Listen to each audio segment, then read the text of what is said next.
गीतेच्या अनेक अध्यायांमध्ये यज्ञाचा इतका वेळा उल्लेख आलेला आहे, जणू गीतेचं सारच या 2 अक्षरांमध्ये सामावलेलं आहे.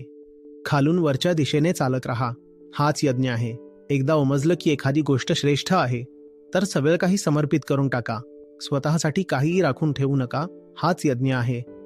तुम्ही एखाद्या खालच्या पातळीच्या कामात दररोज 1 तास घालवत होतात, आता ते अर्धा तास करा. आणि जे वरच्या पातळीचं काम आहे त्याला तुम्ही आधी 1 तास देत होता, ते वाढवून 1.5 तास करा. हेच यज्ञ झालं. ही गोष्ट वेळेबद्दल लागू होते, पण तीच गोष्ट पैशावरही लागू होते, श्रमावरही लागू होते आणि ऊर्जेवर सुद्धा. यज्ञ म्हणजे फक्त मंत्र म्हणणं किंवा एका जागी बसून अग्नी पेटवणं नाही. हे सगळं केलं तरच यज्ञ होईल असं नाही.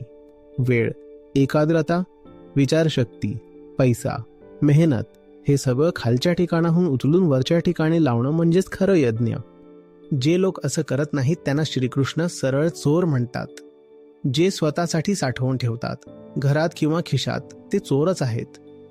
श्रीकृष्ण म्हणतात की तुमच्याकडे जे काही आहे ते त्या मूळ गोष्टीला अर्पण करत चला. तुम्ही दिलं तर ते परत मिळेल. पण जे काही तुम्ही स्वतःसाठी राखून ठेवलं तर त्यातूनच तुम्ही स्वतःसाठी नरक तयार करणार आहात. स्वतःसाठी साठवू नका. वेळ असेल तर तो एखाद्या उच्च कार्यासाठी समर्पित करा.